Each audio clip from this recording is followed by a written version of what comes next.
கர்த்தருடைய நாமத்திற்கு மகிமை உண்டாகட்டும். கடந்த 6 மாதமும் தேவன் கிருபையாய் நம்மை பாதுகாத்து இந்த 7வது மாதம் நம்மை முதல் வாரத்தில் கர்த்தருடைய சமூகத்தில் ஆராதிப்பதற்கு பலப்படுத்தி இருக்கிறார். தேவனுடைய கிருபை மகிமையானது, அவருடைய இரக்கங்களுக்கு முடிவு இல்லை. நீங்கள் எதற்காக நெடுநாளாய் காத்திருந்து வேண்டி விண்ணப்பித்து தேவ சமூகத்தில் மன்றாடுகிறீர்களோ அந்த விஷயத்திற்கு தேவன் நிச்சயமாகவே ஒரு முடிவை கொண்டு வருவார். நம்பிக்கையோடு இந்த வார்த்தைகளை அறிக்கை செய்து எங்களோடு ஆராதனை செய்யுங்கள். ஒருமித்து கர்த்தருடைய நாமத்தை மகிமைப்படுத்தலாம். நிச்சயமாகவே தேவன் ஒரு முடிவை செய்வதற்கு கொண்டு வருவதற்கு அவர் வல்லமை உள்ளவராய் இருக்கிறார். உங்கள் நம்பிக்கை வீண் போகாது. ஒரு மனப்பட்டவர்களாய் கர்த்தரை ஆராதிப்போம். சேர்ந்து எங்களோடு பாடி கர்த்தரை மகிமைப்படுத்துங்கள். நல்ல உற்சாக மனதோடு கர்த்தரை பாடி ஆராதனை செய்யலாமா?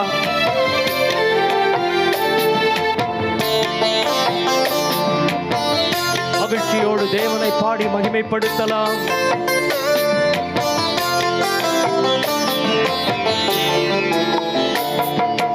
நிச்சயமாகவே ஒரு முடிவு உண்டு, உன் நம்பிக்கை வீண் போகாது. நிச்சயமாகவே ஒரு முடிவு உண்டு, உன் நம்பிக்கை வீண் போகாது. நிச்சயமாகவே நிச்சயமாகவே நிச்சயமாகவே ஒரு முடிவு உண்டு, உன் நம்பிக்கை வீண் போகாது. நிச்சயமாகவே ஒரு முடிவு உண்டு, உன் நம்பிக்கை வீண் போகாது. முந்தினவைகளை நினைக்க வேண்டாம் வேண்டாம், பூர்வமானவைகளை சிந்திக்க வேண்டாம் வேண்டாம். முந்தினவைகளை நினைக்க வேண்டாம் வேண்டாம், பூர்வமானவைகளை சிந்திக்க வேண்டாம் வேண்டாம். புதிய காரியத்தை செய்வேன் என்றாரே, இப்பொழுதே தோன்றும் என்றாரே.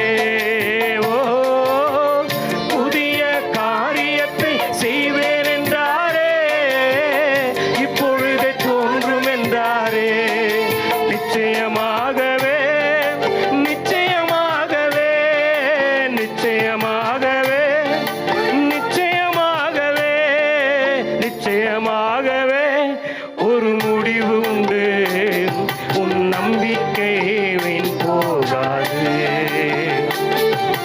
நிச்சயமாகவே ஒரு முடிவு உண்டு, உன் நம்பிக்கை வீண் போகாது. மேல் பாரத்தை வைத்துவிடு, காலமெல்லாம் அவரை துதித்து பாடு. அவரோ உன்னை என்றும் ஆதரிக்கின்ற தேவன், அனுதினமும் உன்னை நடத்தி செல்வதற்கு வல்லவராயிருக்கின்றார். முழு இருதயத்தோடு இந்த காலை வேளையில் கர்த்தருடைய சமூகத்தில் பாரத்தை இறக்கி வைப்பீர்களா?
ஒரு முடிவு உண்டு, உன் நம்பிக்கை வீண் போகாது.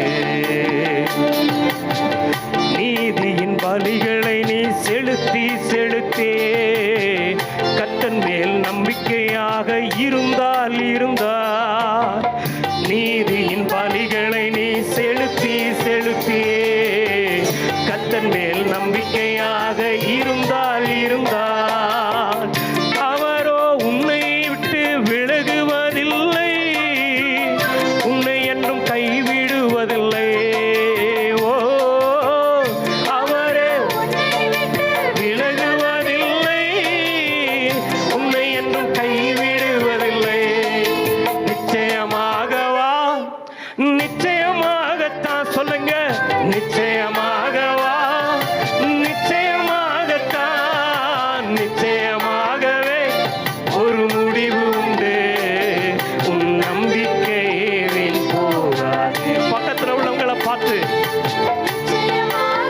விசுவாசத்தோடு உன் நம்பிக்கை வீண் போகாது. கர்த்தர் உன் நம்பிக்கைக்கு ஒரு அற்புதம் செய்வார்.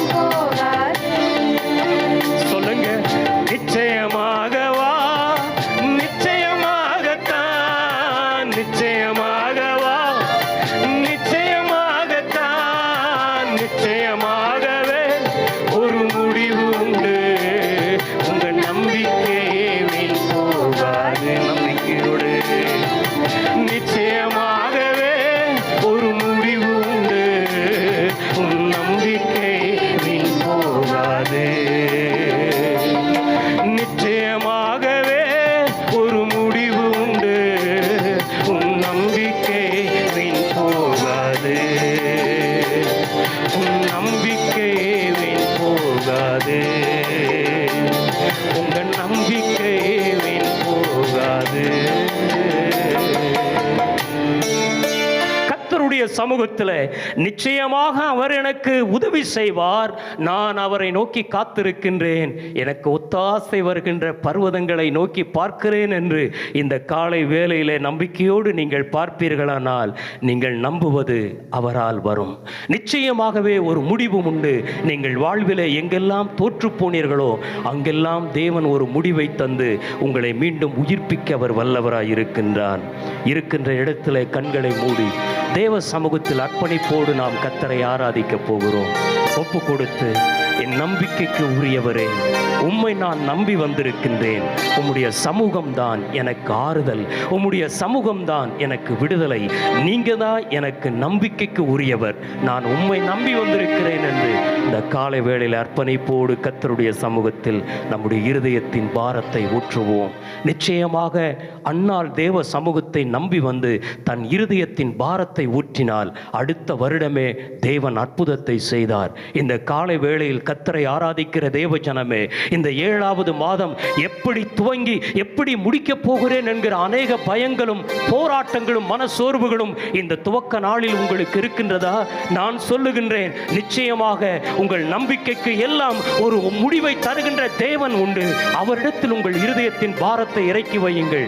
அவர் உங்களை விசாரிப்பார், உங்களை ஆதரிப்பார், உங்களுக்கு அற்புதம் செய்வார். கண்களை மூடி தேவ சமூகத்தில் கர்த்தருடைய சமூகத்தில் ஆராதனை செய்ய போகிறோம். அவரே நம்பிக்கைக்கு உரியவர். அவருடைய சமூகத்தில் நம்பி வந்த ஒருவரையும் அவர் புறம்பே தள்ளுவதில்லை. அவரே நம்பிக்கைக்கு உரிய தேவன்.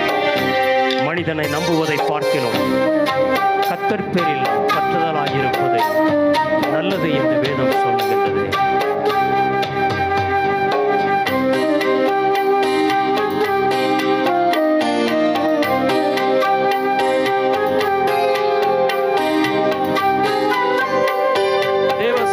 அர்ப்பணிப்போடு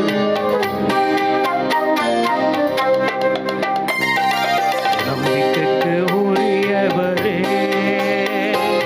நம்பி வந்தே உம் சமூகம், நம்புகிறேன் உம் வசனம். நம்பிக்கைக்கு உரியவரே, நம்பி வந்தேன் உம் சமூகம், நம்புகிறேன் நம்பிக்கைக்கு உரியவரே. தேவ சமூகத்தில் எனக்கு உலகத்தில் யாரும் ஆதரவு இல்லை. எல்லா நிலைகளிலும் கைவிடப்பட்டிருக்கிறேன். அவர் ஒருவரே என் நம்பிக்கை என்று காத்திருப்பீர்களானால் நிச்சயம் உங்களுடைய நம்பிக்கை வீண் போகாது. அவர் அற்புதம் செய்ய வல்லவராயிருக்கிறார். உங்கள் சொந்த ஆற்றலை அல்ல, கர்த்தருடைய சமூகத்தை நம்புங்கள்.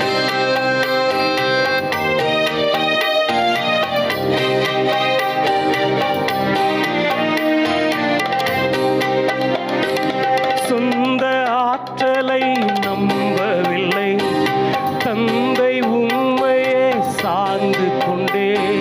சொந்த ஆற்றலை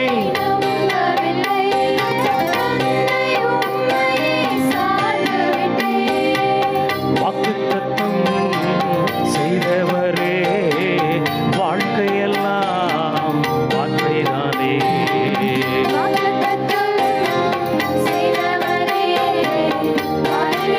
ஆண்டவரே, உம்முடைய வார்த்தை பாதைக்கு தீபம், பேதைக்கு வெளிச்சம்.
தேவ சமூகத்தில் கர்த்தரை ஆராதிக்கின்ற தேவ பிள்ளைகளே, எங்களோடு சேர்ந்து கர்த்தரை ஆராதிக்கின்ற தெய்வ ஜனமே, இந்த காலை வேளையில் இந்த 7வது மாதம் தேவனுடைய வசனம் உங்களை வழிநடத்தும். தேவனுடைய வார்த்தை உங்களுடைய வாழ்க்கையில அடைபட்ட கதவுகளை திறக்கும். நீங்கள் போக முடியாத, கடக்க முடியாத ஆழங்களும், நடக்க முடியாத கரடுமுரடான பள்ளங்களும் படுகொலிகளும் இருக்குமானால் தேவனுடைய சமூகத்தை, அவருடைய ஆற்றலை நம்புங்கள். அவருடைய ஆவியானவரின் மகிமை உங்களை கடக்க முடியாத ஆழத்திலும் கரை சேர்க்க அவர் வல்லமை உள்ளவர். அவரையே நம்பி இருக பற்றி கொள்ளுங்கள். இந்த காலை வேளையில் ஆராதிக்கின்ற உங்களுடைய வாழ்வில அவருடைய வசனம் வெளிச்சமாகவும் அவருடைய வார்த்தை தீபமாகவும் உங்களை வழிநடத்தும். விசுவாசத்தோடு அவருடைய சமூகத்தை நோக்கி பார்ப்போம். எங்களை நேசிக்கின்ற சர்வ வல்லவரே, இப்பொழுதும் என்னென்ன மனபாரத்தோடு, பலவீனத்தோடு, கவலை கண்ணீரோடு உம்முடைய சமூகத்திற்கு வந்து நிற்கிறார்களோ, என் ஜனங்கள் ஒவ்வொருவரையும் விசாரிப்பீராக, ஆறுதல் படுத்துவீராக, ஆசீர்வதிப்பீராக. உம்முடைய நாமத்துக்கே மகிமை உண்டாகட்டும். இயேசுவின் நாமத்தில் ஆமென்.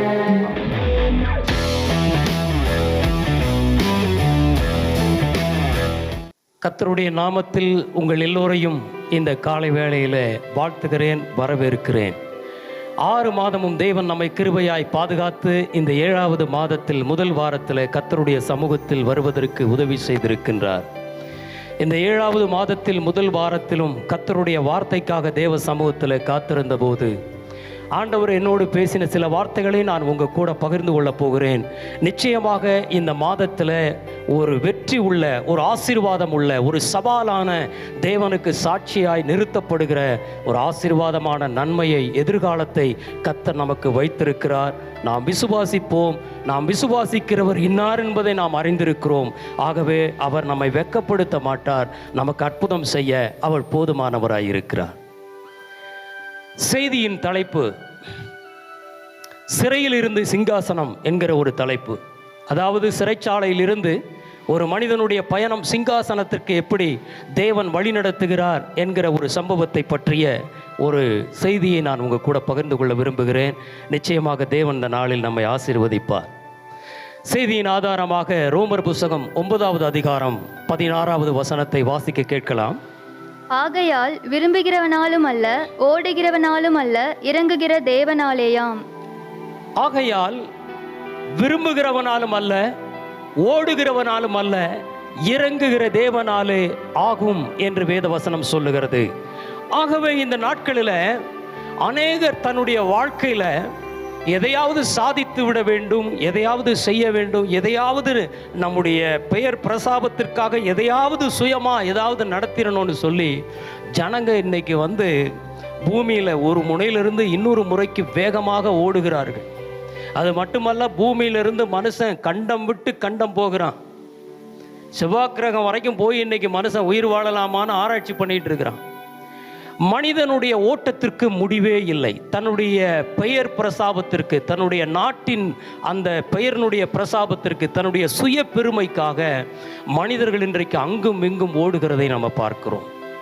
அரசியல்வாதிகளுடைய பெயர் தங்களுடைய அரசியலை மேன்மைப்படுத்துவதற்கு, தனி மனிதனுடைய ஓட்டம் தன்னுடைய பெயரை மேன்மைப்படுத்துவதற்கு, ஒரு குழுவினுடைய ஓட்டம் அந்த குழுவினுடைய பெயரை மேன்மைப்படுத்துவதற்கு இன்றைக்கு உலகத்தில் அநேகருடைய ஓட்டமும் நாட்டமும் ஏதோ ஒரு நோக்கத்திற்கானவைகளாய் இருக்கிறது. ஆனால் வேத வசனம் தெளிவாய் சொல்லுகிறது, மனிதனுடைய ஓட்டத்தினால் மட்டுமல்ல, அவன் விரும்புவதனால் மட்டுமல்ல, தேவன் இறங்கினால் மட்டுமே எதையாவது செய்ய முடியும் என்று வேதம் சொல்லுகின்றது. ஒன்றை புரிந்து கொள்ள வேண்டும்.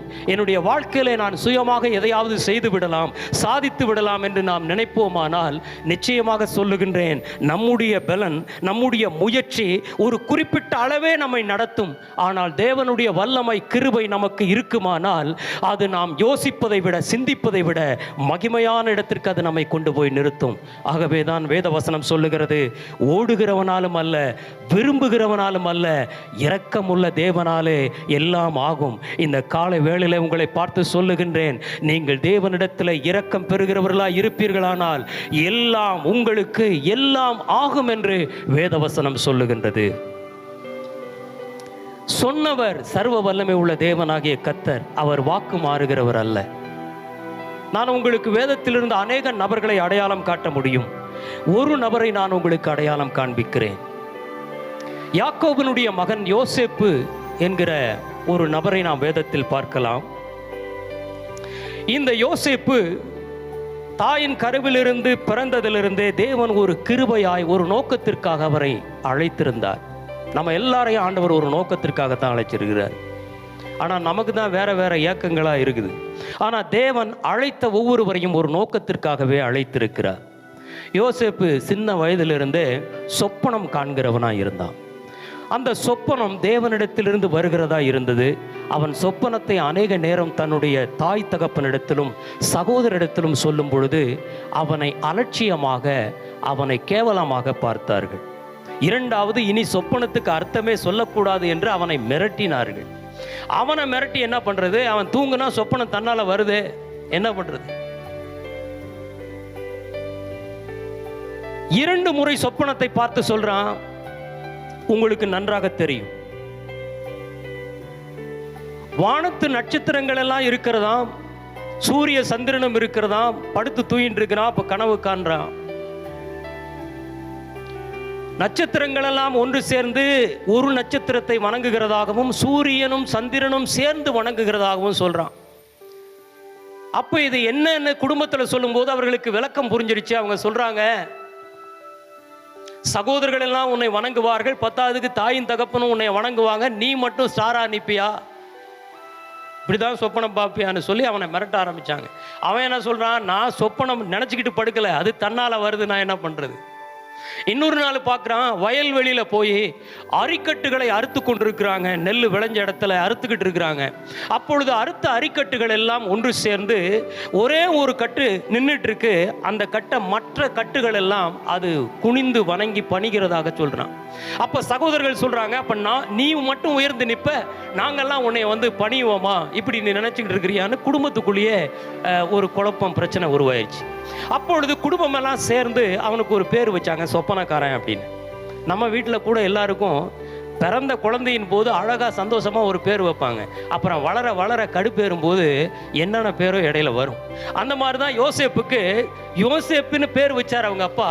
ஆனா இவர் எதை நாடி போகிறாரோ, எது இவருக்குள்ள கிரியை செய்யறதோ அதன் நிமித்தம் அவருக்கு சொப்பனக்காரன் பேர் வச்சுட்டாங்க. இப்ப இந்த சொப்பனத்தினாலேயே ஒரு கட்டத்தில் குடும்பத்தை விட்டு வெளியேற வேண்டிய ஒரு சூழ்நிலை வந்தது. ஆனால் தேவன் சொப்பனத்தை நிறுத்தல. இந்த சொப்பனத்தை கொடுத்தா இவனுக்கு பிரச்சனை வரும்னு தெரியும். ஆனா ஆண்டவர் மீண்டும் மீண்டும் அதை கொடுத்துக்கிட்டே இருக்கிறாரு. அவன் ஒரு நாள் அந்த சொப்பனத்தின் நிமித்தமே குடும்பத்தை விட்டு வெளியேறினான். 20 வெள்ளிக்காசுக்காக சொந்த சகோதரன் என்றும் பாராமல் மீதமுள்ள சகோதரர்கள் எகிப்துக்கு போகிற மீதியானியருடைய கையிலே அவனை வித்து போட்டார்கள். சகோதரனுடைய கையை காலை பிடிச்சி அழுகிறான். நான் இனி இந்த மாதிரி சொப்பனத்தை பார்த்தாலும் சொல்ல மாட்டேயா, என்னை விட்டுரு அப்படின்னு சொல்றான். ஆனால் இவர்கள் விடுவதாக இல்லை, அனுப்பிட்டாங்க. உங்களுக்கு தெரியும், தகப்பனிடத்தில் வந்து துஷ்ட மிருகம் இறந்து போனதா, அந்த மகனை கொன்று விட்டதாகவும் அவனுடைய வஸ்திரத்தை ரத்தத்தில் தோய்த்து கொண்டு வந்து கொடுக்குறாங்க. ஏதோ ஒரு மிருகம் உன்னுடைய மகனை கொன்னுருச்சு அப்படின்னு. நெடுநாளா அந்த துக்கத்தில் யாக்கோபு இருந்து அழுது கொண்டே இருந்தார். என் மகனை இனி நான் எப்போ பார்க்க போறேன்? நான் இனி மரித்து போகும் பொழுது, என் சுடுகாட்டுக்கு பாதாளத்துக்கு என்னை இறக்கும் பொழுது, நான் இனி துக்கத்தோடு என் மகனை இழந்தவனா தான் நான் போக போறேன். என்னுடைய நிலை இப்படி ஆயிடுச்சேன்னு சொல்லி மனம் சோர்ந்து போனவராய் நெடுநாளாய் துக்கப்பட்டார். ஆனா நெடுநாளா துக்கப்பட்டா என்ன, இவனுங்க எல்லாம் சேர்ந்து 20 வெள்ளிக்காசுக்காக வித்துட்டான். ஒருத்தம் கூட வாயை திறக்கல. தகப்பன் நெடுநாளா சாப்பிடாம அழுதுகிட்டு அவனுக்காக துக்கம் கொண்டாடுறாரு. ஆனா இப்படிதான் நடந்துச்சுன்னு ஒரு நாள் கூட என்ன பண்ணல, சொல்லல. எவ்வளவு கல் நெஞ்சக்கார பசங்களா இருந்திருக்கானுங்க பாருங்க. இன்றைக்கு உலகத்தில் அப்படிப்பட்ட சில மனிதர்கள் உண்டு. தன்னுடைய சாதனைக்காக, தன்னுடைய பெயருக்காக, தன்னுடைய வாழ்க்கை முன்னேற்றத்திற்காக எவனையும் கீழே விழ தள்ளுவதற்கு தயங்க மாட்டார்கள். யாரையும் குப்புற தள்ளுவார்கள், எதையும் செய்ய முயற்சிப்பார்கள். எப்படியாவது அவங்க நிமிர்ந்து நிற்கணும், அது ஒண்ணுதான் குறி. அதே செயலை யோசேப்பினுடைய வாழ்க்கையிலையும் செஞ்சாங்க. தேவன் இதை பார்த்துக்கிட்டு சும்மா இருந்தாரா? நம்ம யோசிப்போம், ஆண்டவரே நீங்க தானே சொப்பனத்தை கொடுத்தீங்க, இந்த சொப்பனம் இந்த பாடுபடுத்துதே, இவனை விட்டுற வேண்டியதானே அப்படின்னு கூட நம்ம யோசிப்போம். அந்நிய தேசத்திற்கு போனா அங்க மனித சந்தை, மாடு சந்தை, ஆடு சந்தை மாதிரி அன்றைய காலத்துல மனித சந்தை. எகிப்துக்கு கொண்டு போகப்பட்ட மனித சந்தையில யோசேப்பு போய் நிற்கிறான். 20 வெள்ளிக்காசுக்கு வித்தவன் அங்க வாங்கினவன் 50 100 வித்திருப்பான். போத்திபாரனுடைய அரண்மனை வீட்டுக்கு விற்கிறான். அவனை விலை கொடுத்து, அவன் எவ்வளவு காசு கொடுத்தான்னு தெரியாது, வாங்கிட்டு போறான். அங்க வீட்டுக்குள்ள கொண்டு போய் அவன் தனக்கு அடிமை வேலைகளை செய்ய வைத்தான். வேதனையோடு யோசேப்பு நாடு விட்டு நாடு கடந்து, ஊரு விட்டு ஊரு கடந்து, உறவை விட்டு சொந்தத்தை விட்டு பிரிந்து தனிமைப்படுத்தப்பட்டிருக்கிறேனே கடவுளே, எனக்கு இந்த வேதனை தேவையான்னு சொல்லி தாய் தகப்பனை விட்டு பிரிந்தவன் கண்ணீரோடு வாழ்ந்து கொண்டிருக்கிறான். நடந்த சம்பவம் என்ன தெரியுமா? போத்திபாரனுடைய வீட்டுக்கு வேலைக்கு போனான். வேலைக்கு உள்ள போகும் பொழுது வசனம் சொல்லுகிறது, கர்த்தர் அவனோடு கூட இருந்தாராம். அதான் பெரிய விஷயம். அல்லேலூயா. கர்த்தர் அவனோடு கூட இருந்தார். அங்க செய்யாத குற்றத்திற்காக அவன் பழி சுமத்தப்பட்டு சிறைச்சாலைக்கு போகிறான். சிறைச்சாலைக்குள்ள போகும்போது வசனம் சொல்லுது, கர்த்தர் அங்கேயும் அவன் கூட இருந்தார் அப்படின்னு வசனம் சொல்லுது. ஒரு விஷயத்தை நான் உங்களுக்கு சொல்லட்டுமா? நம்ம யார் கூட இருக்கோங்கிறது முக்கியம் இல்லை, நம்ம கூட யார் இருக்காங்கிறது தான் முக்கியம். நம்ம யார் கூட இருக்கிறோம், வாழ்றோம், எப்படிப்பட்டவங்க கூட இருக்கிறோங்கிறது முக்கியம் இல்லை, நம்ம கூட இருக்கிறவர் பெரியவர். யாருக்கு நம்ம கூட இருக்கிறது யாரு அப்படிங்கிறது தான் முக்கியம். அவன் சிறைச்சாலைக்குள்ள இருந்தான். ஒரு வேளை நீங்க வேலை செய்யற இடத்துல சிறைப்பட்டதை போல இருக்கலாம். நீங்கள் குடியிருக்கிற இடத்துல சிறைவாசம் போல மனிதர்கள் உங்களை துன்பத்தை கொடுக்கலாம். நீங்கள் படிக்கிற இடத்துல உங்களுடைய குடும்ப சம்பந்தமா, உங்களுடைய உறவுகள் சம்பந்தமா உங்களை ஒரு டார்ச்சர் கொடுத்து நிம்மதியற்றவர்கள் ஆக்கும்படி, ஒரு சிறை வாசத்துக்குள்ள தள்ளும்படி உங்களை துன்பப்படுத்தலாம். நான் சொல்லுகின்றேன், துன்பப்படுத்துகிறவர்கள் நடுவிலே நீங்கள் இருக்கும் பொழுது இந்த ஜனங்களிடத்திலிருந்து எப்பொழுது எனக்கு விடுதலை மீட்பு உண்டு, ஆண்டவரே என்னை விடுவிக்க மாட்டியான்னு சொல்லி கேட்கிற கூக்குரலும் கண்ணீரும் கர்த்தருக்கு தெரியும். ஆனால் ஒன்றை நினைத்துக் கொள்ளுங்கள், நீங்கள் யாரு கூட இப்பொழுது இருக்கிறீர்களோ அது நிரந்தரமானது அல்ல. அந்த துன்பம் நிரந்தரமானது அல்ல, அந்த பிரச்சனை நிரந்தரமானது அல்ல. தேவன் சகலவற்றையும் அறிந்தவர். என்னோடு கூட யார் இருக்கிறா என்பதுதான் முக்கியம். வசனம் சொல்லுகிறது, யோசேப்போடு கர்த்தர் இருந்தார். அவன் செய்ததெல்லாம் வாய்த்ததாக வேத வசனம் சொல்லுகிறது. சிறைச்சாலைக்குள்ள போடப்படுகிறான். அங்க ஏற்கனவே பட்லர்னு சொல்ற ஒருத்தனும் அப்பா சொல்ற ஒருத்தனும் பார்வோனுக்கு பானபாத்திரக்காரன் சுயம்பாகிகன் வேதம் சொல்லுது. இந்த ரெண்டு பேரும் ஏதோ ஒரு குற்றத்துக்காக பார்வோன் சிறைச்சாலையில தூக்கி போட்டிருக்கிறார். அவங்க நெடுநாளா சிறைச்சாலைக்குள்ள இருக்கிறாங்க. அங்க யோசேப்பையும் தூக்கி போடுறாரு. இப்போ சிறைச்சாலைக்குள்ள காக்கப்பட்டிருக்கும் பொழுது எத்தனையோ சீனியர் கைதிகள்லாம் உள்ள இருந்திருப்பாங்க. ஆனா வசனம் சொல்லுது, சிறைச்சாலைக்கு உள்ளேயும் தேவன் கூட இருந்ததுனால சிறைச்சாலையினுடைய தலைவன் இருப்பான் இல்லையா, அந்த தலைவனுடைய கண்களில் தயவு இரக்கம் கிடைச்சி யோசேப்பை சிறைச்சாலைக்குள்ள லீடரா மாத்திட்டான். ஒரு பக்கம் கொஞ்சம் கொஞ்சம் சந்தோஷம் யோசேப்புக்கு. சொப்பனம் கண்டேன், 20 வெள்ளிக்காசுக்கு வித்தானுங்க துன்பம், மனித சந்தைக்கு வந்தேன், இதெல்லாம் தேவையா? இப்படி என் சூழ்நிலை மாறிடுச்சு, இங்கே செய்யாத குற்றத்தை செஞ்சேன்னு சொல்லி சிறைச்சாலைக்குள்ள தூக்கி போடுறாங்க. ஆனால் ஒரே ஒரு சந்தோஷம் என்ன தெரியுமா, ஆண்டவரே நீங்கள் என் கூட இருக்கிறது தான் பெரிய சந்தோஷம். அல்லேலூயா. உலகத்தில் யார் நம்மை கைவிட்டாலும் நம்மை தேவன் கைவிட மாட்டார். அழைத்த தேவன் உண்மை உள்ளவர். அல்லேலூயா, அல்லேலூயா. நோக்கம் நிறைவேறுவதற்காக தேவன் நம்மை பயன்படுத்தும் போது அநேக நேரம் நொந்து கொள்ளுகின்ற சூழ்நிலை வரும். நீங்கள் சோர்ந்து போகாதிருங்கள், நொந்து கொள்ளாதீர்கள். காரணம், நோக்கத்திற்காக தேவன் உங்களை வழிநடத்தி கொண்டிருக்கின்றார். சிறைச்சாலைக்குள்ள போனான். கர்த்தர் அவனோடு கூட இருந்ததுனால மகிமையான காரியங்களை எல்லாம் செஞ்சார். இன்னும் சொப்பனம் துரத்துது அவனை. ஒரு நாள் இந்த பேக்கரியில் அப்பம் சுடுறவனும் பார்வோனுக்கு அப்பம் சுடுறவன் ஒருத்தன், இன்னொருத்தன் பானபாத்திரக்காரன். அப்படின்னா அந்த அரசர்களுக்கு பானத்தை கொடுக்கிறவன். அது மதுபானமாக இருக்கலாம், நல்ல பானமாக இருக்கலாம், குளிர் பானமாக இருக்கலாம், எந்த பானமாக இருக்கலாம், பானம் கொடுக்கிறவன். ஏதோ அவனுடைய வேலையில் தில்லுமுள்ளு பண்ணியிருப்பானுங்க போல இருக்கு, தூக்கி உள்ளே போட்டார். நெடுநாளாக உள்ளே இருக்கிறவன் ஒரு நாள் சொப்பனத்தை கண்டு 2 பேரும் ஆளுக்கு ஒரு பக்கமாக சிறைச்சாலைக்குள்ளே உட்கார்ந்து அப்படியே அழுதுகிட்டு காலையில் வேதனைப்பட்டு இருக்காரு. சிறைச்சாலைக்கு உள்ள லீடராக இருக்கிறதுனால யோசேப்பு ஒவ்வொரு செல்லில் வந்து பார்க்குறாரு. ஒவ்வொருத்தனும் எப்படி இருக்கிறாங்க காலையில் பார்க்கணும், வாட்ச் பண்ணணும், வந்து பார்க்குறாரு. அப்போ உள்ளே உட்காந்து 2 பேரும் ஆளுக்கு ஒரு திசையாக உட்காந்து அழுதுட்டு இருக்கிறானுங்க. கேட்குறாரு தட்டி, என்னப்பா பிரச்சனை, ஏன் இப்படி சோர்ந்து போயிருக்கிறீங்க? அப்படி. ஒன்றும் இல்லைப்பா, நைட்டு ஒரு கனவு கண்டேன், மனசு ரொம்ப குழப்பமாக இருக்குது, என்னன்னு தெரில. அப்படின்னு. கனவு கண்டியா? அதான்டா பிரச்சனையே, ஏற்கனவே அதனால தான்டா நான் இங்கே வந்து நிற்கிறேன். சரி பரவாயில்ல, சோர்ந்து போய் அழுதுகிட்டு இருக்கிறிய, பிரச்சனையில் இருக்கிறிய, சரி சொல்லு உன்னுடைய கனவு என்னன்னு பார்க்கலாம் அப்படின்னு சொல்லி கேட்டான். கனவு நீ கண்டிருந்தாலும் பதில் கர்த்தர் சொல்லுவார், சொல்லு அப்படின்னு கேட்டான். சொல்லும்போது அவன் சொல்றான், நான் ஒரு திராட்சை செடியை பார்த்தேன் தூங்கிட்டு இருக்கும்போது. அதில் 3 கிளைகள் இருந்தது. அதில் நல்ல கனிகளும் பழங்களும் பழுத்து இருந்ததாக நான் பார்க்கிறேன். அப்பொழுது பார்வோனுடைய பாத்திரம் என் கையில் இருக்கிறது.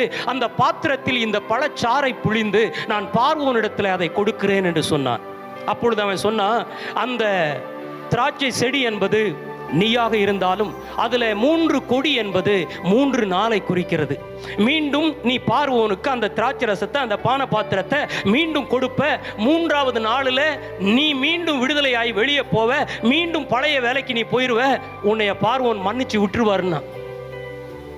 சந்தோஷம்னா அவனுக்கு தாங்கவே முடியல. பரவாயில்ல டே, இது நடக்குதா இல்லையான்னு தெரியாது, ஆனால் நீ சொல்கிறதுல ஒரு சந்தோஷம் இருக்குடா. நெடுநாளாக உள்ளே உட்கார்ந்துருந்து வேதனைப்பட்டேன், ஆனால் அந்த கனவுக்கு அர்த்தம் கேட்கும்போது எனக்கு ரொம்ப சந்தோஷமாக இருக்குது அப்படின்னு சொல்லி மகிழ்ச்சியானா. சில நேரத்தில் நீங்களும் நான் அப்படிதான் சோர்ந்து போயிருக்கும் போது மனிதர்கள் 1000 வார்த்தை சொன்னாலும் அது நமக்கு ஆறுதல் ஆகாது. ஆனால் தேவனுடைய ஒரு வேத வசனம் உங்களை 1000 பேருக்கு அதிகமாய் ஆறுதல் படுத்துவதை விட அது உங்களை பலப்படுத்தும். உங்களை சிங்கத்தை போல எழும்பி நிற்கச் செய்யும். அது தேவனுடைய வார்த்தையின் வல்லமை. அல்லேலூயா. அடுத்து ஒருத்தன், நான் ஒரு கனவு கண்டேன். நல்லா சொல்றியே, பரவாயில்ல எனக்கு சொல்லு அப்படின்னா. அவன்கிட்ட கேட்டான், என்ன தண்ணி பார்த்த அப்படின்னு. நான் 3 கூடையை தலைமையில வச்சிருந்தேன். வெள்ளை கலரில் 3 கூடை வச்சிருந்தேன். அதில் மேலே டாப்பில் இருக்கிற கூடையில் கொஞ்சம் பலகாரம் இருந்தது. அந்த பலகாரத்தை என் தலையில் வச்சுட்டு நடந்துட்டு இருக்கிறேன். அதில் பறவைகள் எல்லாம் வானத்திலிருந்து வந்து கொத்தி சாப்பிட்றதாக நான் பார்த்தேன் அப்படி. அப்போ சொன்னான், அந்த 3 கூடையும் 3 நாள்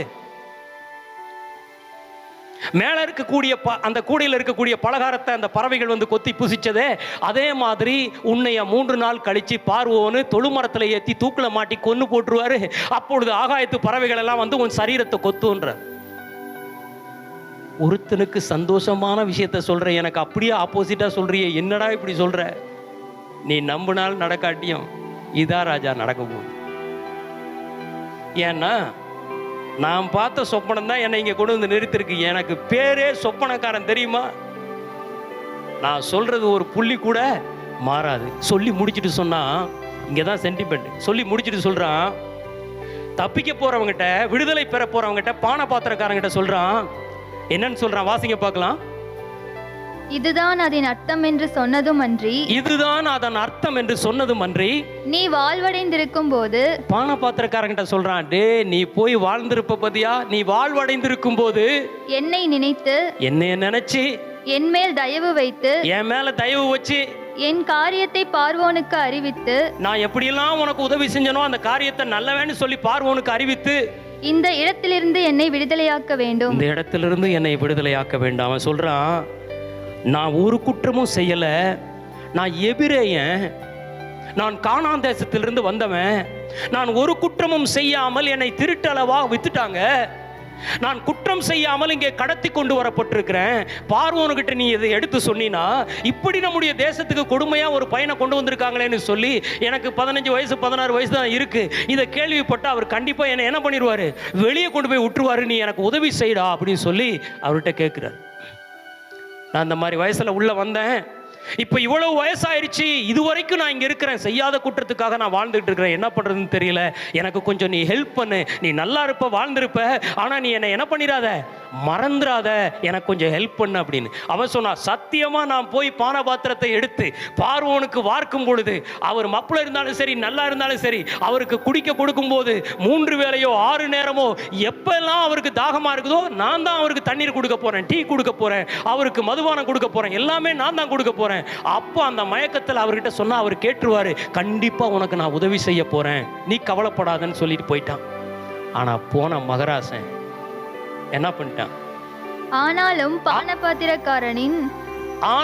பானபாத்திரக்காரனின் தலைவன் யோசேப்பை நினையாமல் அவனை மறந்து விட்டான். அந்த தலைவன் யோசேப்பை நினையாம மறந்துட்டான். சில நேரத்தில் அப்படிதான். நம்ம சில நேரத்தில் சிலருக்கு ரொம்ப அவர்கள் எப்படியாவது முன்னேறணும்னு சொல்லி ரொம்ப நீங்கள் எல்லாம் உதவி செஞ்சு ஒவ்வொருவரையும் முன்னேறுவதற்கு ரொம்ப பாடுபடுவீங்க. நான் கெட்டு சீரழிஞ்சாலும் பரவாயில்ல, அவங்க நல்லா இருக்கணும், என் குடும்பத்தில் உள்ளவங்க அல்லது என் நண்பர்கள் அல்லது என் உறவினர்கள் யாருன்னே தெரியல என்கிட்ட உதவி கேட்டுட்டாங்க, இவங்க நல்லா இருக்கணும்னு சொல்லி நீங்கள் உங்களுதெல்லாம் இழந்து உங்கள் நேரம் காலத்தை பார்க்காம பணத்தை பார்க்காம அவங்களுக்கு ரொம்ப உதவி செஞ்சு முன்னேற்றுவீங்க. அப்போ அவங்ககிட்ட சொல்லுவீங்க, எனக்கு நீ ஒன்றும் இப்போதைக்கு செய்ய வேண்டாம், நீ நல்லா வாழ்ந்திருக்கிற காலத்தில் என்னை நீ நினச்சிப்பார். நீ நல்ல ஆசீர்வதிக்கப்பட்ட காலத்துல எனக்கு முடிஞ்சா நீ உதவி செய் அப்படின்னு சொல்லுவாங்க. ஆனா ஐயோ நீங்க செஞ்ச உதவி மலை போன்றதுங்க, நான் உங்களை மறக்க மாட்டேங்க அப்படி. நீங்க செஞ்ச உதவி பெரியதுங்க, நான் உங்களை மறக்கவே மாட்டேங்க.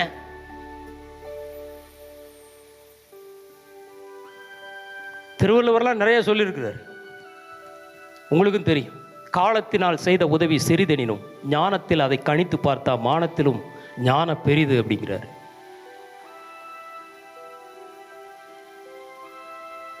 நன்றி மறப்பது நன்று அல்ல, நன்று அல்லதை அன்றே மறப்பது நன்று அப்படிங்கிறார். எதெல்லாம் நல்லதோ அதை வாழ்க்கையில மறக்காத, எது நல்லது இல்லையோ அதை அப்பவே மறந்துரு அப்படின்னு. நம்ம ஆளுகளுக்கு உதவி செஞ்சு உங்களை உயர்த்தி மேலே போனவன நம்மளை மறந்துடுவாங்க. அவங்க ஸ்டேட்டஸுக்கு அவங்க வளர்ந்து அவங்களுடைய பணம் பொருளாதாரம் அவங்களுடைய வேலை அவங்களுடைய ஸ்டேட்டஸுக்கு தகுந்த மாதிரி நண்பர்களை தேடுவாங்க, நம்மை மறந்து போயிடுவாங்க. ஒரு காலத்தில் நம்ம மீண்டும் அவங்களை சந்திக்க நேர்ந்தால் அவர்கள் நம்மை தெரியாதவர்களைப் போல பிஹேவ் பண்ணுவாங்க. இந்த மாதிரி சூழ்நிலையெல்லாம் நீங்கள் அனுபவிக்கிறீங்களா? சோர்ந்து போகாதீங்க. நீங்கள் செய்த நன்மைகளை மனிதர்கள் மறக்கலாம், தேவன் ஒருபோதும் மறக்க மாட்டார். அவர்கள் நிலை மாறும்போது நீங்க என்ன செஞ்சீங்கன்னு கூட உங்களை தூக்கி எறிஞ்சு பேசலாம். நீங்க இருக்க வேண்டிய இடத்திற்கு உங்களுக்கு கொடுக்க வேண்டிய மதிப்பை கனத்தை மரியாதையை உங்க கண்ணுக்கு முன்னால வேற ஒருத்தருக்கு கொடுக்கலாம். என்ன நான் இப்படி நிராகரிக்கப்படுகிறேனே, நீங்க சோர்ந்து போகலாம். சோர்ந்து போகாதிருங்கள். உங்களை அழைத்த தேவன் உண்மை உள்ளவர், உங்களை நோக்கத்திற்காக அழைத்திருக்கிறார். நீங்கள் கைவிடப்பட்டவர்கள் அல்ல, நீங்கள் நிராகரிக்கப்பட்டவர்கள் அல்ல. இன்னும் தேவன் உங்களை நேசிக்கிறார். மனிதர்கள் மறந்து போகலாம், தேவன் மறப்பதற்கு அவர் மனிதன் அல்ல. என்னாகாம புஸ்தகம் 23வது அதிகாரம் 19வது வசனம். பொய் சொல்ல தேவன் ஒரு மனிதன் அல்ல. பொய் சொல்லுவதற்கு தேவன் மனிதன் அல்ல. மனம் மாற அவர் ஒரு மனுபுத்திரனும் அல்ல. மனம் மாறுவதற்கு அவர் மனுபுத்திரனும் அல்ல. பொய் சொல்லுவதற்கு தேவன் மனுஷன் அல்ல. மனம் மாறுவதற்கு அவர் மனுபுத்திரனும் அல்ல. உங்களிடத்தில் சொன்னதை அவர் செய்வதற்கு வல்லவராய் இருக்கிறார். அவர் சொன்ன வார்த்தையை நிறைவேற்றுவதற்கு போதுமானவராய் இருக்கிறார். அவர் சொன்னதை நிறைவேற்றுகிற சர்வ வல்லமை உள்ள தேவன். அல்லேலூயா, அல்லேலூயா. கர்த்தருடைய நாமத்திற்கு மகிமை உண்டாகட்டும். ஒருவேளை உங்களை பெற்ற தாய் தகப்பன் இந்த உலகத்திலே மறந்திருக்கலாம். வேத வசனத்தில் நீங்க வாசித்து பாருங்க. ஏசாயா புஸ்தகம் 49:15. ஸ்திரீயானவள் தன் கற்பத்தின் பிள்ளைக்கு இறங்காமல் தன் பாலகனை மறப்பாளோ? ஸ்திரீயானவள் தன் கற்பத்தின் பிள்ளைக்கு இறங்காமல் தன்னுடைய பாலகனை மறப்பாளோ? அவர்கள் மறந்தாலும் நான் உன்னை மறப்பதில்லை.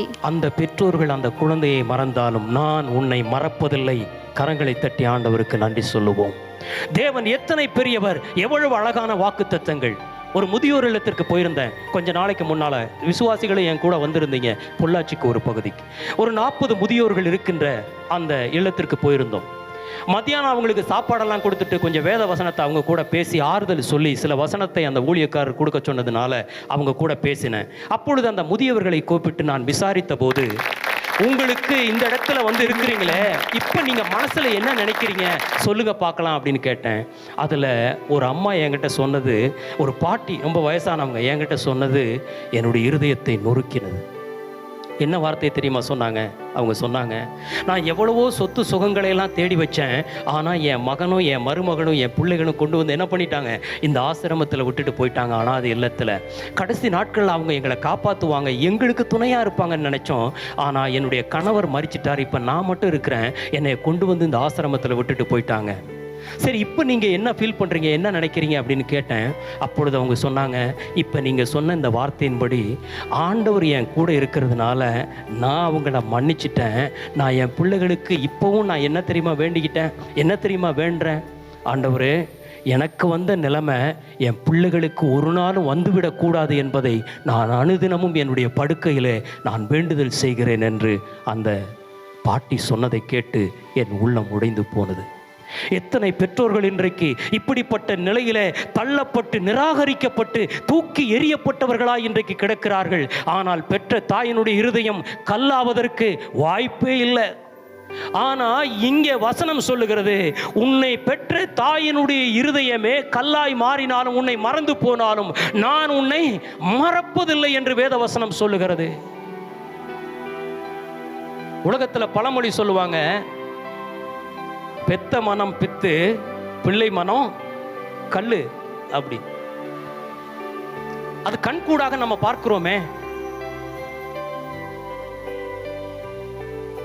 பிள்ளையினுடைய மனம் கல்லாவதனால பெற்றோர்களை பணம் கேட்கிறான் குடிக்கிறதுக்கு, சினிமாவுக்கு போறதுக்கு, கொடுக்காதனால பெற்றோர்களையே கொல்ல துணிகிறாங்க. இன்னைக்கு கொலை செய்யப்படுகிறது செய்தித்தாள்ல பார்க்கிறோம் எத்தனையோ. அதுக்கு ஆப்போசிட்டாவும் நடந்துருது. பெத்த மனம் பித்து பிள்ளை மனம் கல்லுங்கிற மாதிரி இப்ப காலங்கள்ல என்ன நடந்துருது? பிள்ளை மனம் பித்தாயிருது, பெத்த மனம் கல்லாயிருது, அப்படியே மாறிடுது. கடந்த நாள்ல வட இந்தியாவில் ஒரு சின்ன ஆண் குழந்தைய ஒருத்தர்கிட்ட விலைக்கரையும் பேசி விற்கிறாங்க. அப்போ செய்தித்தாளில் நான் படித்த விஷயம், எதுக்காக அவங்க வித்திருக்கிறாங்க அப்படின்னா, பசியோ பட்டினியோ பஞ்சமோ இல்லை, அவங்களுக்கு ஒரு கார் தேவை பெற்றோருக்கு. அந்த காருக்கு 2 லட்சம் தேவைப்படுது, பணம் இல்லை. குழந்தைய தூக்கி ஒருத்தர்கிட்ட வித்துட்டு அந்த பணத்தை வாங்கி கார் வாங்க பார்த்துருக்காங்க. உடனே இதை நிருபர்களுக்கு தெரிய வந்து அது பெரிய கேஸ் ஆகி இஷ்யூ ஆகி அதை செய்தித்தாளில் நான் பார்த்தேன். இன்றைக்கு பெற்றோர்களும் பிள்ளைகளும் சரிபாதியாக மனதை கல்லாக்கி கொண்டு உலகம் போற போக்கில் தாறுமாறாய் ஓடுகிறத நம்ம பார்க்கிறோம்.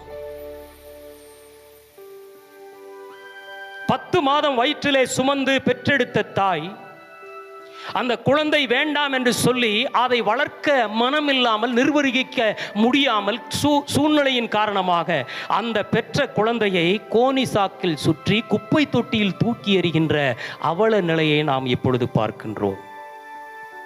அந்த தூக்கி எறிந்த பெண்மணியை தாய் என்று சொல்லுவதா, நவீன காலத்தில் ஊருக்குள்ள நடமாடும் பேய் என்று சொல்லுவதா, யாமறியேன் பராவரமே என்று சொல்லி நம்ம புலம்புற அளவுக்கு இன்னைக்கு உலகத்துல சில வேலைகள்லாம் நடந்துட்டு இருக்குது நம்ம பார்க்கிறோம்.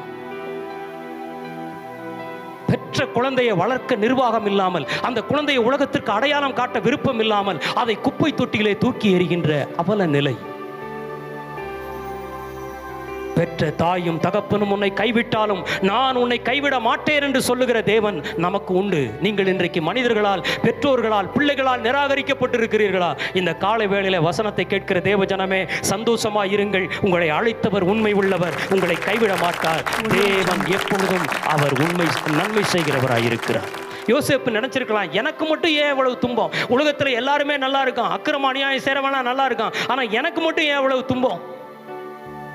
கர்த்தர் சொல்றாரு, பெற்ற தாயும் தகப்பனும் உன்னை கைவிட்டாலும் நான் உன்னை கைவிடுவதில்லை, தாய் மறந்தாலும் நான் உன்னை மறப்பதில்லை, தாயை விட தகப்பனை விட நான் மேலானவர் என்று தேவன் வாக்கு பண்ணுகிறதை, ஆறுதல் சொல்லுகிறதை யோசேப்பு ஒரு வேளை கேட்டிருக்கலாம். அதனால் அவன் சமாதானமா இருந்திருக்கலாம். அல்லேலூயா, அல்லேலூயா, அல்லேலூயா.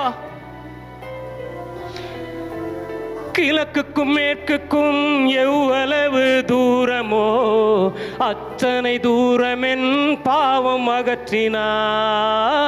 கிழக்குக்கும் மேற்குக்கும் எவ்வளவு தூரமோ அத்தனை தூரமென் பாவம் அகற்றினான். அத்தனை தூரமென் பாவம் அகற்றினார்.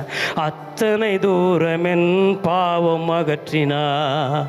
தாய் மறந்தாலும் நீர் மறப்பதில்லையே, தந்தை வெறுத்தாலும் நீர் மறப்பதில்லையே. தாய் மறந்தாலும் நீர் மறப்பதில்லையே, தந்தை வெறுத்தாலும் நீர் வெறுப்பதில்லையே. தந்தை தாயினும் மேலானவர், தாங்கி என்றும் என்னை சுமப்பவர். தந்தை தாயினும் மேலானவர், தாங்கி என்றும் என்னை சுமப்பவர்.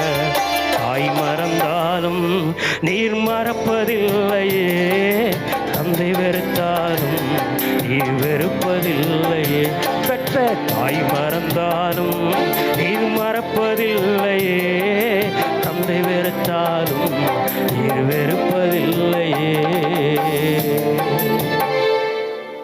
இந்த சம்பவங்கள்லாம் நடந்து 2 வருஷம் ஆச்சு.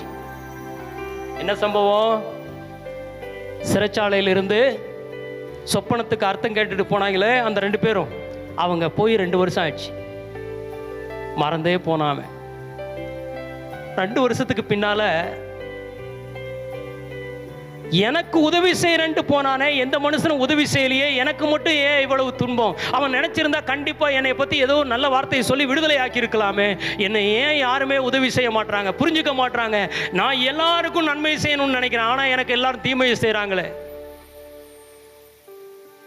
என்ன ஆண்டவரே, என் நிலைமை எப்படி இருக்குன்னு அவன் சொல்லி யோசிச்சிருக்கலாம். நீங்களும் இந்த காலை வேளையில எல்லாருக்கும் நன்மையை செஞ்சுட்டு எல்லாரையும் கரையேற்றி விட்டுட்டு ஒரு ஓடத்தை போல நீங்களும் மீண்டும் அந்த குளத்தின் அருகே கட்டப்பட்டிருக்கிறீர்களா?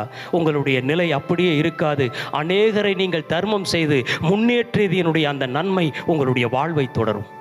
யோசேப்பு அப்படிதான் தொடர்ந்துச்சு. ஆண்டவர் பிளான் பண்ணாரு. யோசேப்பு நினைச்சாரு, இந்த மனுஷன் எனக்கு உதவி செஞ்சா நான் வெளியே போயிடுவேன். விரும்புகிறவனாலும் அல்ல, ஓடுறவனாலும் அல்ல, இறங்குகிற தேவனாலே ஆகும். யோசேப்பு விரும்பினான், ஓடுனான், ஏதோ ஒரு நன்மையை செய்வாங்களான்னு விரும்பினான், ஆனா நடக்கல. இப்ப தேவன் இறங்குறாரு. எப்படி இறங்குறாருன்னா, 2 வருஷத்துக்கு பின்னால பார்வோன் ஒரு நாள் படுத்து தூங்கிட்டு இருக்கிறாரு. அவருக்கு ஒரு சொப்பனம் வருது. என்ன சொப்பனம் தெரியுமா? ஒரு நதி ஓரத்தில் நின்றுட்டு இருக்கிறாரு. அப்ப நதியிலிருந்து 7 குண்டான பசுமாடு ஏறி வருது. அழகான குண்டான செழிப்பான பசுமாடு மேல ஏறி வருது நதியிலிருந்து.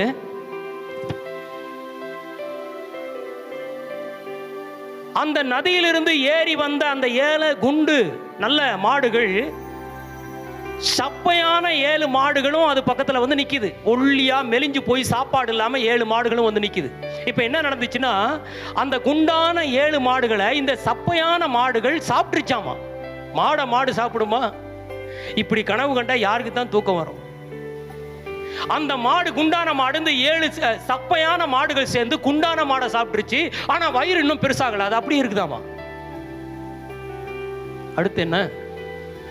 அடுத்து வயல்ல ஒரே கதிரில் விளைஞ்சிருக்கிற 7 கதிர்களை பார்க்குறாரு. நல்ல நெல் மணிகள், கதிர் செழிப்பாக இருக்குது, குண்டா பசுமையாக இருக்குது.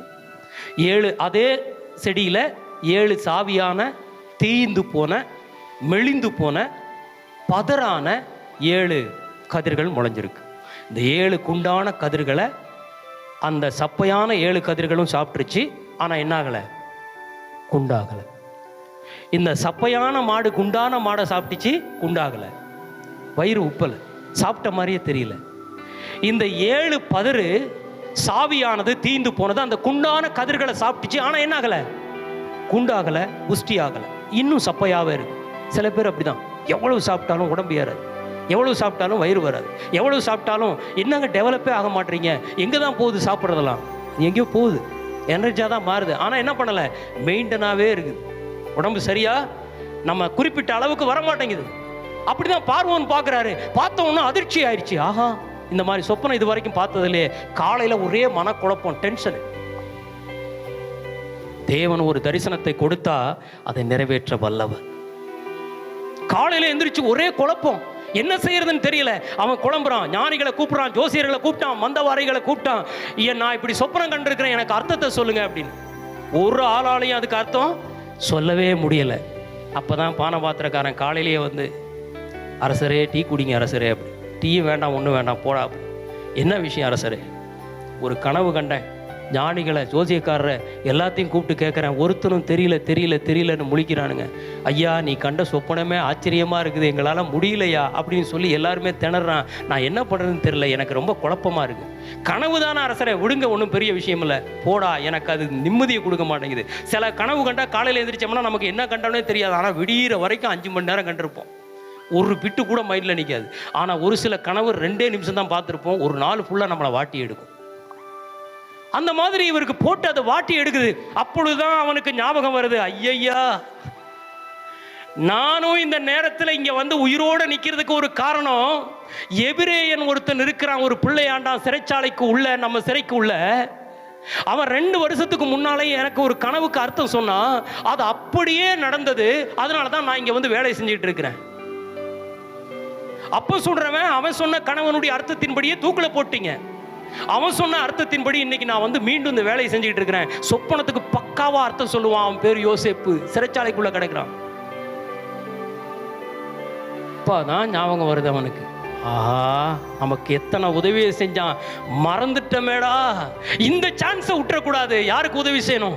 யோசேப்புக்கு உதவி செய்யணும்னு அவன் சொல்றான். உடனே பார்வோன் சொல்றான், அப்படியானால் போய் அவனை கூட்டிட்டு வாங்க அப்படின்னு சொல்லி அவனை வேகமா சிறைச்சாலைக்குள்ள ஓடி, யோசேப்பு உன்னை பார்வோன் கூப்பிடுறாரு. எதுக்குயா கூப்பிடுறாரு? இன்னும் ஒரு சிறைச்சாலையில கொண்டு போய் தள்ள போறாங்களா? என்ன விஷயம்?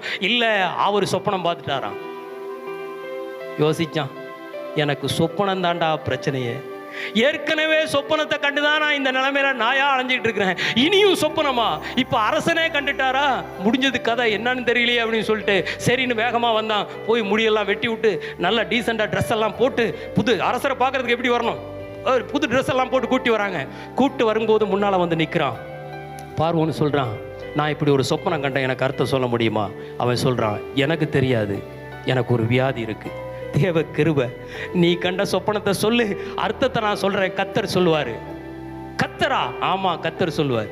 சொல்லி அவனுடைய சொப்பனத்தை எல்லா அரண்மனையில் அவ்வளவு பெரிய அதிகாரிகள் ஞானிகள் எல்லாம் கூடி இருக்கிறாங்க. சொப்பனத்தை அரசர் சொல்றாரு. மீண்டும் ஒரு முறை மைக்கை செக் பண்ணிட்டு மீண்டும் சொல்றாரு. உட்கார்ந்து அமைதியாக கேட்டவன் சொன்னான், ஒன்றும் குழம்பாத, இனி உன்னுடைய தேசத்துக்கு வரப்போகிற மிகப்பெரிய 7 வருஷ பஞ்சத்தை தேவன் காட்டியிருக்கிறாரு. இந்த பஞ்சத்தில் தப்பிக்கொள்ளும்படியான ஒரு சூழ்நிலையை, வாய்ப்பை நீ ஏற்படுத்தும்படி உங்களுக்கு சொல்லியிருக்கிறார் அரசரே. ஆகவே அந்த 7 சப்பையான மாடுகள், பஞ்சத்தை 7 வருஷம் பஞ்சத்தை குறிக்கிறது. இந்த 7 குண்டான மாடுகளை நீ பார்த்தியே, அது இந்த 7 வருஷத்தில் வரக்கூடிய தேசத்தின் விளைச்சலை குறிக்கிறது. இந்த 7 வருஷத்தில் வரக்கூடிய விளைச்சலை நீங்க பாதுகாத்து தேசத்தில் பண்டக சாலைகளை கட்டி, தானிய கிடங்குகளை ஏற்படுத்தி, நிதி அமைச்சர்களை ஏற்படுத்தி, இந்த ஆகாரத்தை எல்லாம் நீங்க பாதுகாத்து வச்சீங்கன்னா வருகின்ற 7 வருஷத்துல தேசம் செழிப்பா இருக்கும். எகிப்தின் ஜனங்களுக்கும் ஆகாரத்தை விற்கலாம். இனி அநேக நாடுகள் நம்ம இடத்துல ஆகாரத்தை கேட்க வருவாங்க, அவங்களுக்கும் நீங்க நல்ல விலைக்கு விற்கலாம். தேசம் செழிப்பா இருப்பதற்கு தேவன் உங்களுக்கு முன்னால ஒரு அடையாளத்தை காமிச்சிருக்காரு. அதுதான் நீங்க கண்ட 2 சொப்பனத்துக்கும் ஒரே அர்த்தம் தாயா. அப்படி சொப்பனத்துக்கு அர்த்தத்தை சொன்ன உடனே பார்வோனுடைய உடம்பெல்லாம் புல்லரிக்க ஆரம்பிச்சிருச்சு. எல்லாத்துக்கும் தீனியை போட்டு சாப்பாடு கொடுத்து இங்கே உட்கார வச்சிருக்கிற, தெரியலன்னு காலையிலேருந்து மன்றாடுறானுங்க. ஆனால் நீ வந்த உடனே 2 நிமிஷத்தில் சொன்னியாப்பா. எப்படி சொன்ன? நான் எப்படி சொன்னேன்? அதாயா விதி. சொப்பனம் தாயா கொண்டு வந்து இங்கே என்னை நிறுத்தி இருக்குது. இது எனக்கு விதி, வேற வழி இல்லை. நான் என்ன பண்ண முடியும்? நான் சொப்பனம் கண்டாலும் உருப்பட மாட்டேங்குது, வேற எவனாவது சொப்பனம் கண்டாலும் என் வாழ்க்கையில் உருப்பட மாட்டேங்குது. நான் என்ன பண்றது? ஆனா எனக்கு ஒரு பேரு, மிஸ்டர் சொப்பனக்காரன், அதான் என் பேரு, வேற வழியே இல்லை. ஒருவேளை நீங்க ஆண்டவர் ஆராதிக்கிறவங்களா இருந்தா உங்களை ஜனங்க அலட்சியமா சொல்லலாம், இவங்க கிறிஸ்தவங்க அல்லது வேதக்காரவங்க. நீங்க வேதத்தை அதிகமாக நேசிக்கும் போது ஊயினா வேத வசனத்துக்கு போயிருவியே அப்படின்னு உங்களை சாதாரணமாக சொல்லலாம். நான் சொல்றேன், அந்த ஜனங்களுக்கு அறியாததை தேவன் உங்களுக்கு அறிவிப்பார். அந்த ஜனங்களுக்கு புரியாததை கர்த்தர் உங்களுக்கு புரிய வைப்பார். அல்லேலூயா. இந்த விஷயத்தை சொன்ன உடனே பார்வோனுக்கு என்ன செய்யறதுன்னு தெரியல. ரொம்ப அற்புதமான விஷயத்தை சொல்லியிருக்கிறிய, மிகப்பெரிய காரியத்தை சொல்லியிருக்கிறிய, உன்னை நினைச்சா எனக்கு ரொம்ப சந்தோஷமா இருக்குதுப்பா. உடனே சொன்னான், இவ்வளவு ஞானம் உள்ளவன், இவ்வளவு அறிவுள்ளவன், இவ்வளவு காரியங்களை வெளிப்படுத்தக்கூடியவன் இந்த உலகத்தில் வேற யார் இருக்கா? நான் இனி எங்கே போய் நிதியமைச்சரை தேடுறது? இதுக்குள்ளே தான் நிதியமைச்சர் இருக்கிறான், அவன் என்னை மிதிச்சாலும் மிதிச்சிடுவான், அந்த மாதிரி உட்கார்ந்துருக்கானுங்க. ஒன்றுக்கும் யூஸ்லெஸ் ஃபெலோ. நீ தான் ஞானம் உள்ளவன், நீ தான் அறிவுள்ள உள்ளவன், உன் கூட கர்த்தர் இருக்கிறார். நீ ஒரு காரியம் பண்ணு, இந்த தேசத்திற்கு நீ தான் அடுத்த பிரதானி, எனக்கு அடுத்து நீ தான். யோசேப்பு இப்பதான் யோசிச்சான், நான் எங்க இருக்க வேண்டியவன், எங்கெல்லாம் பயணிச்சு வந்து இந்த 10-17 வருஷமா நான் பட்ட பாடுக்கு இன்னைக்கு அரண்மனையில தான் என் வாழ்க்கையினுடைய கண்ணை கர்த்தர் திறந்திருக்கிறார். அல்லேலூயா, அல்லேலூயா. ஆபகுக் புத்தகம் 2வது அதிகாரம் 3வது வசனத்தை வாசிங்க பார்க்கலாம். குறித்த காலத்துக்கு தரிசனம் இன்னும் வைக்கப்பட்டிருக்கிறது. குறித்த காலத்திற்கு தரிசனம் இன்னும் வைக்கப்பட்டிருக்கிறது. முடிவிலே அது விளங்கும். முடிவிலே அது விளங்கும். அது பொய் சொல்லாது. அது பொய் சொல்லாது. ஐயா, இந்த வசனத்தை கேட்கிற ஒவ்வொருவருக்கும் சொல்றேன், உங்களுக்கு கர்த்தர் தரிசனம் கொடுத்திருப்பாரு. அந்த தரிசனம் தான் உங்களை இதுவரைக்கும் நடத்திக்கிட்டு இருக்கு. அது குறித்த காலத்திற்கென்று தேவன் வைத்திருக்கிறார். நீங்க விரும்புகிற காலத்துக்கு அது நடக்காம இருக்கலாம், காலதாமதமாகலாம், லேட் ஆகலாம். ஆனா வசனம் சொல்லுது, அது நிச்சயமாகவே நிறைவேறும். அது பொய் சொல்லாது. அது தன்னை அனுப்பின வேலையை உங்கள் வாழ்க்கையில அது செய்து முடிக்கும். அல்லேலூயா. யோசேப்பினுடைய வாழ்க்கையில் அந்த தரிசனம் அவர் விரும்பினதை அல்ல, தேவன் விரும்பினதை செய்யும்படி அது குறித்த காலத்திற்கென்று வைக்கப்பட்டிருந்தது. அதனுடைய வேலையை ஆரம்பித்தது. பார்வோன் சொல்றாரு, நல்ல ட்ரெஸ்ஸை போட்டு விடுங்க. என் கையில் இருக்கிற மோதிரத்தை கலட்டி யோசேப்புக்கு போடுறாரு. பார்வோனுடைய கழுத்தில் இருக்கக்கூடிய சரப்பனைன்னு சொல்லப்பட்டிருக்கிறது. அவர் வச்சிருக்கிற அந்த செயின் தங்கத்தை எல்லாம் கலட்டி யோசேப்பினுடைய கழுத்தில் போட்டு விடுறாரு. அவர் சொல்றாரு, இன்னையிலிருந்து நீ கைதி அல்ல, இன்னையிலிருந்து சிறைச்சாலைக்கு போக வேண்டியவன் அல்ல, இன்னையிலிருந்து நீ துன்பப்பட வேண்டியவன் அல்ல. நீ எங்கிருந்து வந்திருக்கிற, என்ன ஏதுன்னு எல்லாத்தையும் கேட்டாரு. எல்லாத்தையும் சொல்லி முடிச்சுட்டு சொல்றாரு, நீயே அந்த பொறுப்பு எடுத்துக்க. 7 வருஷத்துல இங்க இருக்கக்கூடிய எல்லா காரியத்தையும் நீ பொறுப்பெடுத்து நடத்து. எல்லா நிதி அமைச்சக பொறுப்பையும் நீ எடுத்துக்கொள். அவர் சொல்றாரு அந்த இடத்துல பாருங்க, அந்த அமைச்சரவை கூட்டத்துல எல்லா பிரதானிகளையும் பார்த்து, இந்த யோசேப்பை எனக்கு அடுத்தவனாய் நிறுத்தியிருக்கிறேன். இந்த எகிப்துல எல்லா காரியத்தையும் பொறுப்பெடுத்துக் கொள்ளுவான். என் சிங்காசனத்தை தவிர பாக்கி எல்லாம் யோசேப்புக்கு கட்டுப்பட்டிருக்கும். இங்க இருக்கிற எல்லா மனுஷனுக்கு சொல்றேன், யாராவது யோசேப்பினுடைய அனுமதி இல்லாம கையையாவது காலையாவது ஆட்டினீங்க, உங்க கதை அவ்வளவுதான் சொல்லி யோசேப்பை அவ்வளவு தூரம் கௌரவப்படுத்தி உயர்த்தி வைக்கிறான். அல்லேலூயா, அல்லேலூயா. தேவனுடைய மகிமை எத்தனை மகிமையானது, தேவனுடைய திட்டம் எத்தனை மகிமையானது, எத்தனை கௌரவமானது, எத்தனை மேன்மையானது. அதற்கு அடுத்த நடந்த சம்பவங்களை நான் இன்னொரு நாளைக்கு உங்களுக்கு சொல்றேன், இன்னொரு தலைப்புல. அவன் சொன்ன மாதிரியே தேசம் ஆசீர்வாதத்தினால் நிரம்பி வழிந்தது. மற்ற நாடுகளுக்கு பொருட்களை நல்ல விலைக்கு ஏற்றுமதி செய்கிற அளவுக்கு அவனுடைய பொருளாதாரத்தின் வலிமை கூடினது. மொத்த தேசம் எகிப்து என்கிற ஒரு தேசம், ஒரே ஒரு மனிதன் 20 வெள்ளிக்காசுக்கு அடிமையாய் வாங்கப்பட்டவனால ஒரு தேசத்தின் தலையெழுத்தை மாற்றி அமைக்க முடியுமானால், சத்தியத்தின் வசனத்தை கை கொண்டு நடக்கிற தேவ ஜனமே, நீங்கள் அற்பமாய் எண்ணப்படலாம், தூசணமாய் பேசப்படலாம், ஒன்றுக்கும் உதவி இல்லை, ஞானம் இல்லை, அறிவில்லைன்னு தூக்கி எறியப்படலாம். நான் சொல்றேன், கெட்டு போகிறவர்களுக்கு தேவனுடைய உபதேசம் பைத்தியமாய் தெரியும். ஆனால் ரட்சிக்கப்படுகிற நமக்கோ உனக்கோ அது தேவ பலன். அது நிச்சயமாய் உன்னை நிறைவேற்றும், குறித்த இடத்திற்கு கொண்டு போகும். நீங்கள் கைவிடப்பட்டவர்கள் அல்ல. உங்கள் ஊழியம் செழிக்கும், உங்கள் குடும்பம் செழிக்கும், உங்கள் எதிர்காலம் செழிக்கும். நீங்கள் நிராகரிக்கப்பட்டவர்கள் அல்ல. தேவன் ஒரு நாளை குறித்திருக்கிறார். அந்த நாளிலே கர்த்தர் உங்களை கொண்டு செய்ய வேண்டியதை அற்புதமாய் செய்வார். நீங்கள் எதை குறித்து சோர்ந்து போக வேண்டிய தேவையில்லை. அல்லேலூயா. யோசித்து பாருங்க, 2 வருஷத்துக்கு முன்னால இந்த பானை பாத்திரக்கார ஹெல்ப் பண்ணியிருந்தா, உதவி செஞ்சிருந்தா, எது வரைக்கும் தெரியுமா உயர்வு கிடைச்சிருக்கும்? அவன் கூட சேர்ந்து யோசேப்பும் போய் பாத்திரம் கழுவி இருப்பான். பானை பாத்திரம் கூட சேர்ந்து பாத்திரம் கழுவி இருக்கலாம். மனுஷன் உதவி செஞ்சா உன் உயர்வு பாத்திரம் கழுவுற அளவுக்கு போகும். ஆனால் கர்த்தர் உதவி செஞ்சா தேசத்தை ஆளுகிற அளவுக்கு போகும். இப்போ எது உனக்கு வேணும்? நீயே முடிவு. நம்ம தான் முடிவு பண்ணணும், எது இப்போது எனக்கு தேவை. இந்த மனுஷன் நினைச்சா எனக்கு உதவி செஞ்சிருக்கலாம், இவங்க நினைச்சா என்னை லிஃப்ட் பண்ணிடுவாங்க, என் குடும்பத்தில் இவங்க எல்லாம் உயர்ந்த நிலைமையில் இருக்கிறாங்க, இவங்க ஏதாவது முடிவெடுத்தா என் வாழ்க்கை எங்கேயோ போயிடும்னு சொல்லி மனுஷன் மேல உங்களுக்கு இந்த காலை வேளையில நம்பிக்கை இருக்கா? நான் சொல்லுகிறேன், தயவாய் நீங்கள் திரும்பி வாருங்கள். உங்களை உயர்த்துகிற ஒருவரை அடையாளம் காண்பிக்கிறேன். அவர்தான் வானத்தையும் பூமியும் படைத்த சர்வ வல்லமை உள்ள தேவன். யோசேப்பு கர்த்தரை நம்பினான், தேவன் அவரை உயர்த்தினார். மனிதனை நம்பி பார்த்தான். அநேக நேரம் தரிசனம் பார்க்கிறவங்க, ஜெபிக்கிறவங்க, ஆண்டவருடைய பிள்ளைங்க யோசேப்பை போல மனிதனுடைய உதவியையும் நாடலாம். ஆனால் தேவன் அதையும் தடை செய்வார். எதுவுமே எனக்கு வாய்க்க மாட்டேங்குதே, விளங்க மாட்டேங்குதே, நீங்க சோர்ந்து போகலாம். ஆனா நான் சொல்றேன், மனிதன் மூலமாய் நீங்கள் எடுக்கிற முயற்சிகள் எல்லாம் வாய்க்காமல் போகிறது. நீங்க துரதிர்ஷ்டவாளி அல்ல. தேவன் ஒரு தரிசனத்தை வைத்திருக்கிறார், ஒரு காலத்தை குறித்திருக்கிறார், ஒரு நாளை குறித்திருக்கிறார். அந்த உயர்வு உலகத்தில் எந்த மனிதனும் யோசிக்க முடியாத அளவுக்கு ஒரு மேன்மையான இடத்தை உங்களுக்கு தரும். அந்த நிலைக்காகத்தான் தேவன் உங்களை அழைத்திருக்கிறார். ஆகவே நீங்கள் நிராகரிக்கப்படுவதனாலே, நிந்திக்கப்படுவதனாலே, மறக்கப்படுவதனால, மனிதர்களால் மறக்கப்படுவதனால, தூசிக்கப்படுவதனால நீங்க சோர்ந்து போகாதீங்க. உங்களை அழைத்த தேவன் உண்மை உள்ளவர். குறித்த இடத்திலே கொண்டு போய் சேர்ப்பதற்கு அவர் போதுமானவர்.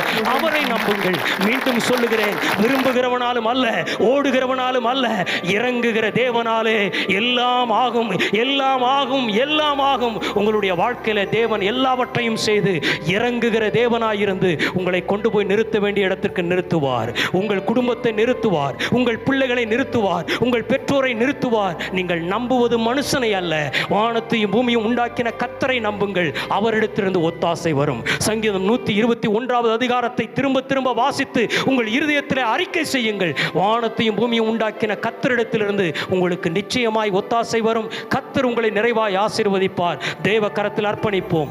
யோசேப்போடு இருந்த தேவன் உங்களோடு இருப்பார். சிறைச்சாலைக்குள்ள யோசேப்போடு இருந்தார், உங்களோடும் இருப்பார். பார்வோனுடைய சமூகத்திற்கு வரும்போது யோசேப்போடு கர்த்தர் இருந்தார், உங்களோடு கூட இருப்பார். சகோதரர்கள் தூக்கி கிணற்றிலே போடும்போது கர்த்தர் யோசேப்போடு கூட இருந்தார், உங்களோடும் இருப்பார். 20 வெள்ளிக்காசுக்கு விற்கும் போது தேவன் யோசேப்போடு இருந்தார். போத்திபாரனுடைய அரண்மனையிலே வீட்டு வேலைக்கு வரும்பொழுது தேவன் யோசேப்போடு இருந்தார். நீங்கள் யாரோடு இருக்கிறீர்கள் என்பது முக்கியமல்ல, உங்களோடு யார் இருக்கிறார் என்பதே முக்கியம். ஆகவே இந்த காலை வேளையிலே வசனத்தை கேட்டு பலப்படுங்கள். நிச்சயமாக வானத்தையும் பூமியும் படைத்த கர்த்தர் உங்களோடு இருக்கிறார். சோர்ந்து போகாதிருங்கள். May God bless you. கர்த்தர் உங்களை ஆசீர்வதிப்பார். ஆமென், ஆமென், ஆமென், ஆமென். Praise the Lord.